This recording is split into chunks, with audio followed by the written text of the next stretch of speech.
my name is Daniel, and this is a message to Tana Mongeau, Mongoose, whatever you want to call her.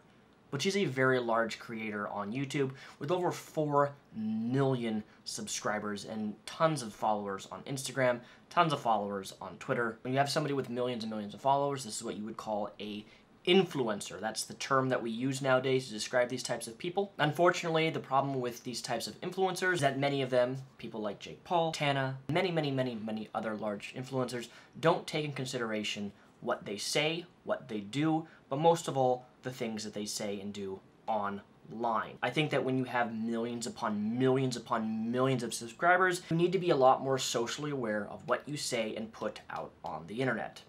This being from Tana being one of the prime examples which I want to address today and make official declaration statement on this channel, because I'm really getting angry, genuinely, authentically. The more I see this, the more angry I become, and I just want to publicly blast these people because of what they're doing is so, in my opinion, wrong. Over the last few weeks, Jake Paul, another large creator here on YouTube and influencer, if you can call him that, had a gigantic house party. Now, for those of you who don't know, in the United States of America right now and all around the world, we're having a national pandemic. He's being accused of putting scores of other people at risk, holding a massive party without any apparent regard for the pandemic. And now the mayor of his California town is letting him have it. More outrageous footage is emerging from an out-of-control party at a mansion in California. No one is wearing masks or social distancing. The party, held at YouTube star Jake Paul's mansion in Calabasas, lasted all day and into the night. Jake Paul's friend, Arman Izadi, who's a social media influencer with 1.1 million followers, is behind the wheel of the excavator. I'm going to take you right, and then I'm going to take you left. In a shocking twist, after the party, he visited his sick mom at the hospital. He even posted this photo inside the hospital room. And how's this for irony? We're clapping our hands for healthcare workers and first responders worldwide. Izadi posted this video back in May with Jake Paul, thanking healthcare workers for putting their lives on the line in the war against COVID-19. Now it seems like they couldn't care less about those hardworking doctors and nurses. Today, the mayor of Calabasas, which is home to celebrities like the Kardashians, tells Inside Edition she's outraged. I was very disappointed to see the footage and to see that a party like this would be taking place during COVID. Put a mask on and help show people what we need to do to get out of this mess. In the US alone right now, we're up almost 150,000 people have lost their lives due to COVID-19, the coronavirus. This is a really serious thing that's been going around.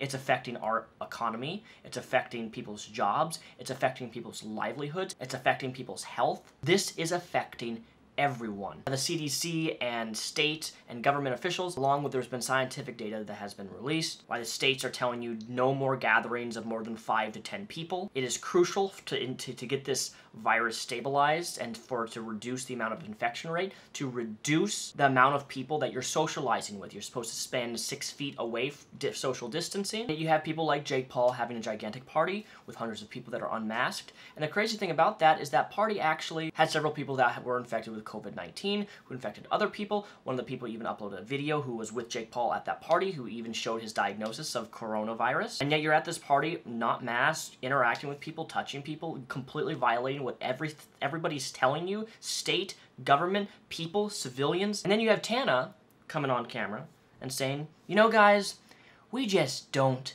care. We just don't care. Now, Tana tried to dismiss this as referring to her internet beef with a person who she was with. This is nothing more than a deflection. This is not...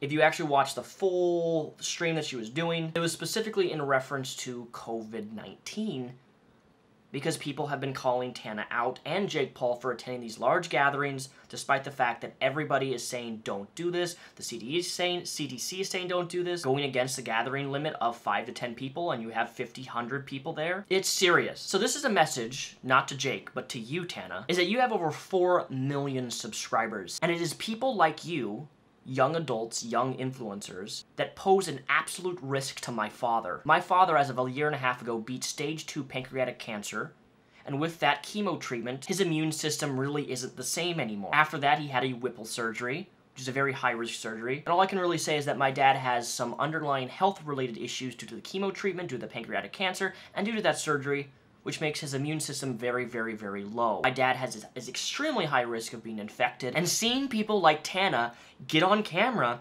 and literally say, we just don't care, when you're knowingly putting other people's lives at risk, shows so much about who you are as a person, what you stand for, and how party, risk is more important than saving lives of other people. It's mandatory almost every grocery store now to wear a mask, a small little face mask, because it has been shown that it does in fact reduce the infection rate. It takes 2 to 3 seconds to do something so simple. Every time my mother tells me that they're going out, I get insane anxiety.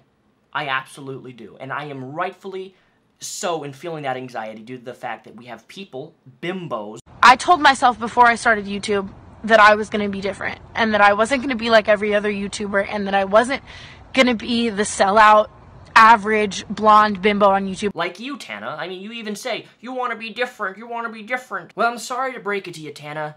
You're not any different. You fall into that label, and what you're doing is completely irresponsible to a level that you're actually affecting people's lives. You're influencing your audience to just not care about something that is on the rise. In California right now, the daily rate is skyrocketing. I mean, just look at these stats, dude. It's crazy to me that you just dismiss this as a non-issue. Even James Charles released a video, and he even apologized. He's like, you know what, I attended a party during COVID-19, and I shouldn't have done that. I am so sorry. I'm going to take this seriously. I want to educate my audience on the dangers of COVID-19 and why we need to be responsible. And yet you, Tana, you can't blink an eye and honestly see any problem with the things that you say, the things that you do, and the knowledge that the knowledge of misinformation that you spread to your audience. The anxiety I feel from my dad and my mother stems from influencers like you who don't give a living about anybody other than their party, booze. But I'm pleading with you, wake the f up, instead of just telling your audience that you just don't care about a face mask. You just don't care about not going to these types of parties and infecting other people. I just don't care about saving somebody's life. You know, this is the crazy thing to me. Even if I had the most hated person that I dislike in my personal life, I would never think for a second that I want to put them at risk of being infected by COVID.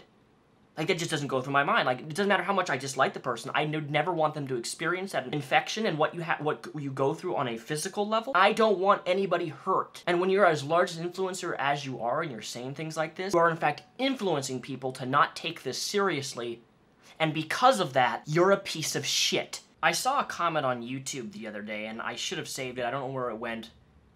But it was a top-like comment, and I normally don't even read comments, but this comment was really, really specific in what the point that it was trying to make. And it specifically said, I drive super safe. I don't need to wear a seatbelt. I'm a good swimmer. I don't need to wear a life vest. Sadly, love, this is the state of a lot of people right now with the way that they're thinking. So let me ask you, do you wear a seatbelt simply for your own safety or for the safety of others too? Why are you required to wear a seatbelt when you drive? Does it really matter if you're the safest driver on the road? The point is, you can never go wrong ever under any circumstance with just being extra safe. And while wearing seatbelts and wearing a life vest is very different than a national pandemic, point being is that you should always go the route of safety rather than spewing irresponsible jargon that promotes going against the law, but also putting other people's lives at extreme risk and could potentially take their lives and has taken lives. That's the problem. It's estimated that roughly by the end of the year, if this still is ongoing in the US, we're going to hit roughly 300 to 400,000 passings. That's people who have lost their lives due to this, and that is a large number. America isn't qualified to respond to this. We don't know what the hell we're doing, and yet we have people like Tana telling others, their audience, their subscribers, that they just don't care.